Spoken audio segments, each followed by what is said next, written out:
Bonjour, bonsoir la famille, comment allez-vous? Dans la vidéo, ça va me porter pour 4 thèmes français que vous devez connaître en anglais. Par exemple, au monde qu'on a parlé, on a commencé en phrase pour le dire en ce qui me concerne, ou bien quand il s'agit de cuisine, elle est la meilleure. Je vais le montrer comment on a dit quand il s'agit, ou bien en ce qui me concerne. Deuxième expression, je vais le montrer pour dire en anglais, c'est en matière de, ou encore en termes de, local introduit en bagaille, par exemple. En matière de sécurité, cette ville est très sûre. Troisième expression, on va le montrer, c'est comment on est capable de dire en anglais, ça n'a rien à voir avec moi. C'est-à-dire, n'avoir rien à voir. On va le montrer comment on a dit ça. Et quatrième expression, on va le montrer, c'est le besoin de dire tout ce qu'il faut pour faire quelque chose. C'est-à-dire, quand il s'agit de, en termes de, tout ce qu'il faut et puis en matière de. Moi, je vais le montrer comment on dit ça en anglais avec des exemples appropriés et c'est parti.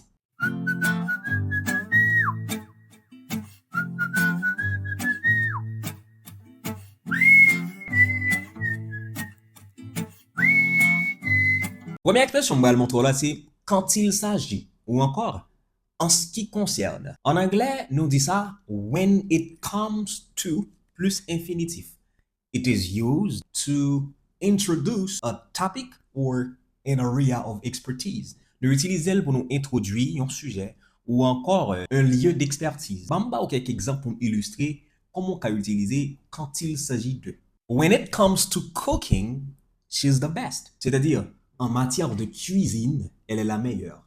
En ce qui concerne la cuisine, she's the best, elle est la meilleure. Vous voyez, quand il s'agit de, en ce qui concerne, we say when it comes to. That's why we say when it comes to cooking, she's the best. En matière de cuisine, quand il s'agit de cuisine, elle est la meilleure. When it comes to money, he's very careful.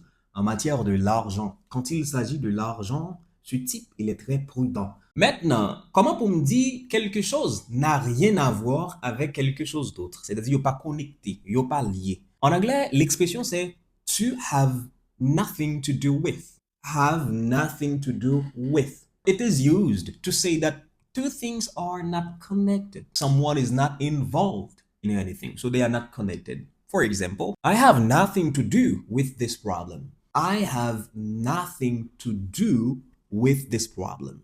Je n'ai rien à voir avec ce problème. M'pa gen rien pour reprocher non. I have nothing to do with it.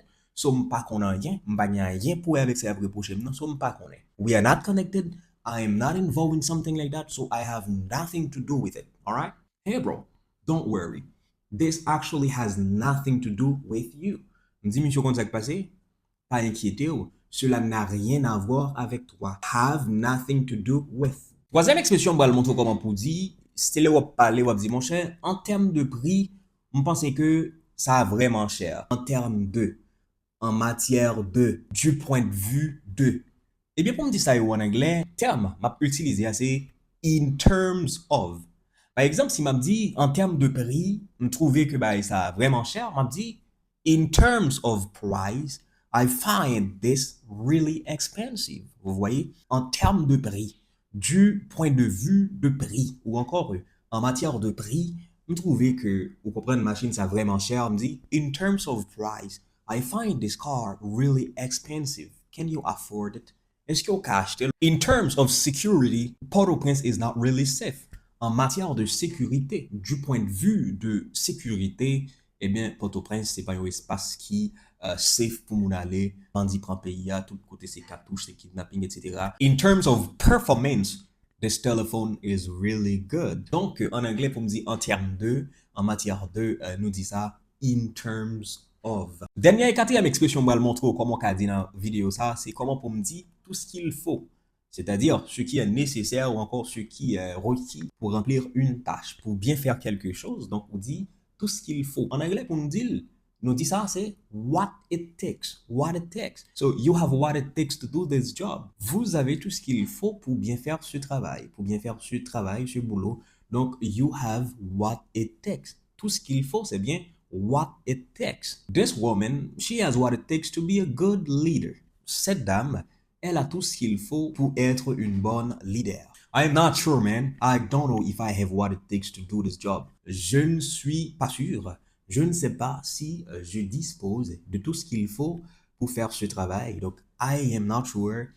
I don't know if I have what it takes to do this job very well. Donc, songez, dans la vidéo, on m'a montré 4 termes très soutenus quand il s'agit ou encore en ce qui concerne. Nous dit ça when it comes to do something. N'avoir rien à voir, have nothing to do with. En termes de, en matière de. On dit ça in terms of. Et finalement, tout ce qu'il faut pour faire quelque chose, c'est bien what it takes to do something.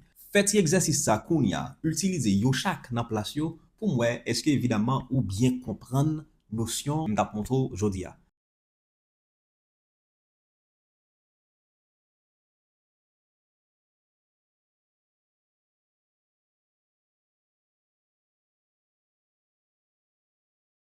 Moi c'est Rems Forest, moi fais vidéo ça pour Ramdiem remédier au mot d'un mot. Salut, I'm out.